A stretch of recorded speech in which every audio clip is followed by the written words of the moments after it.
नमस्कार दोस्तों, स्वागत है आप सभी का सपना होम स्कूलिंग चैनल में। और आज हम 9वीं कक्षा हिंदी का छठा पाठ निसर्ग वैभव इसका स्वाध्याय लिखने वाले हैं।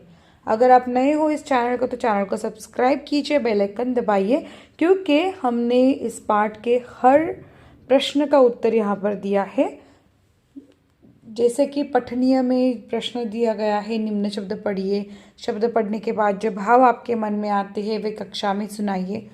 सभी प्रश्नों को यहाँ पे उत्तर लिख के दिया है। तो मेरा नाम है सपना और मैं पुणे जिले से हूँ। आप कहाँ से हमारा वीडियो देख रहे हैं हमें ज़रूर बताइएगा। इसके साथ ही आपको किसी और विषय का या फिर पाठ का वीडियो चाहिए तो हमें ज़रूर कमेंट करके बताइएगा। सो लिख लीजिए इस प्रश्न का उत्तर। नदी नदी हमें हमेशा आगे बढ़ने की सीख देती है। नदी हमेशा आगे की ओर बहती है। नदी से हमें जीवन में आगे बढ़ना और कभी हार न मानना सीखना चाहिए। हमें कर्म में ही विश्वास रखना चाहिए। फल की इच्छा कभी नहीं करनी चाहिए। किसी के साथ भी भेदभाव नहीं करना चाहिए। पर्वत पर्वत देखने में बहुत ऊंचे लगते हैं, हमेशा ऊंचाई की तरफ इशारा करते हैं। हमें पर्वतों को देखकर हमेशा आगे बढ़ने और अपने लक्ष्य को ऊंचा रखने की प्रेरणा लेनी चाहिए। वृक्ष से हमें हजारों चीज़ें मिलती है। वृक्ष सिर्फ देने का काम करता है। वह सिर्फ देना जानता है, बदले में कोई अपेक्षा नहीं करता।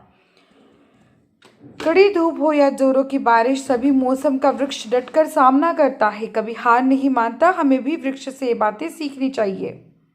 चांद, हर दिन समय पर चांद आकाश में दर्शन देता है। चांद को देखकर हमें प्रसन्नता महसूस होती है। मेरे दादी ने मुझे चांद की कहानी सुनाई। तब से मैं भी चांद की तरफ देखती और मेरे दिल में एक ही ख्याल आता है, जीवन में कभी भी घमंड नहीं करना चाहिए। कल्पना पल्लवन में प्रश्न है, किसी कार्यालय में नौकरी पाने हेतु साक्षात्कार देने वाले और लेने वाले व्यक्तियों के बीच होने वाला संवाद लिखिए।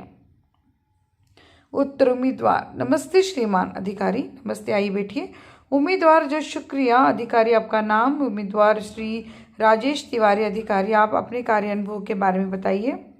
उम्मीदवार, इस समय मैं वेद कंपनी में क्लर्क के पद पर काम कर रहा हूँ।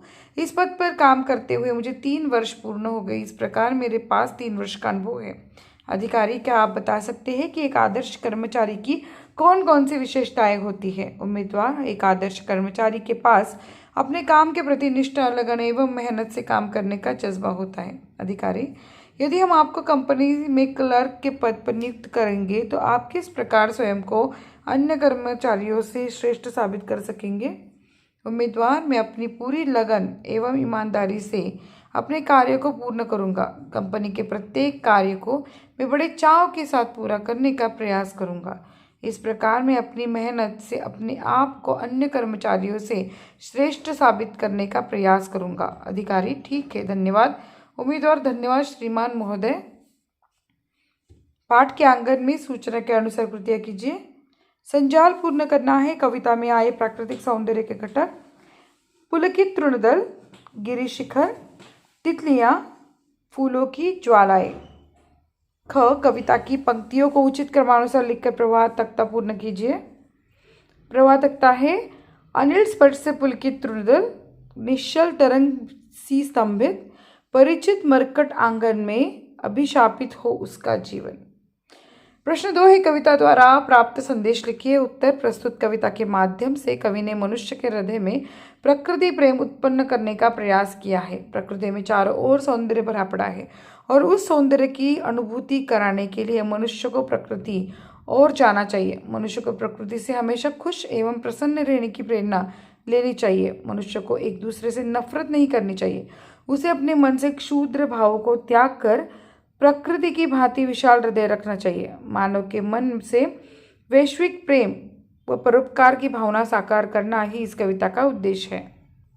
प्रश्न 3, कविता के तृतीय चरण का भावार्थ सरल हिंदी में लिखिए। उत्तर, पर्वत जीवन पर बिखरी हुई प्राकृतिक सुषमा का आनंद लुटते समय कवि को सहज ही एक बात याद आ जाती है। वह यह कि जड़ जीवन में यानी प्रकृति में अपार सौंदर्य भरा पड़ा है। मानव जीवन में दुख भाव क्यों है? उसका मन विषन्नता से भरा क्यों पड़ा है? अंततः कवि मनुष्य को कहता है कि उसे प्रकृति से सीख लेनी चाहिए।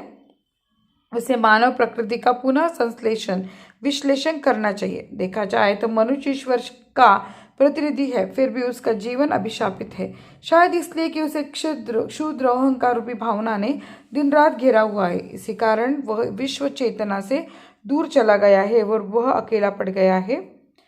श्रवणीय में प्रश्न है, नीरज जी द्वारा लिखित कोई कविता यूट्यूब पर सुनिए और उसके केंद्रीय भाव पर चर्चा कीजिए। मानव कवि बन जाता है, उनकी यह कविता है। तब मानव कवि बन जाता है जब उसको संसार रुलाता, वह अपनों के समीप जाता, पर जब वे भी ठुकरा देते, वह निज मन के सम्मुख आता, पर उसकी दुर्बलता पर जब मन भी उसका मुस्काता है, तब मानव कवि बन जाता है। कविता का केंद्रीय भाव है, जब मानव जीवन में दुख दर्द का सामना करता है तब कोई उसका साथ नहीं देता, सारा संसार उससे बिछड़ जाता, तब वह अपने को समीप जाने की कोशिश करता, लेकिन उसके अतीत के बर्ताव के कारण कोई भी उसका साथ नहीं देता। तब मानव अपने अंतर मन में झांक कर देखता और अपने किए गलतियों पर पछताता, तो बिल्कुल अकेला पड़ जाता।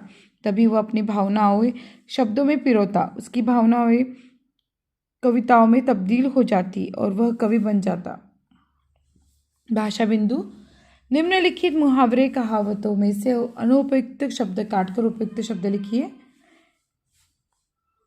कमर बंद करना, नजर बंद करना, गेहूं गीला होना, आटा गीला होना, नाक की किरकिरी होना, आँख की किरकिरी होना, धरती सर पर उठाना, आसमान सिर पर उठाना, लाठी पानी का बेर, आग पानी का बेर। धन्यवाद दोस्तों, आप बहुत हमें सपोर्ट करते हैं इसलिए। और अगर आपको ये वीडियो अच्छा लगता है तो ज़रूर इस वीडियो को लाइक कीजिए, चैनल को सब्सक्राइब कीजिए और यह वीडियो आपके दोस्तों में शेयर कीजिए ताकि इस वीडियो से उनका भी फायदा हो। तो अगला वीडियो कौन सा होना चाहिए आप ज़रूर हमें कमेंट करके बताइएगा।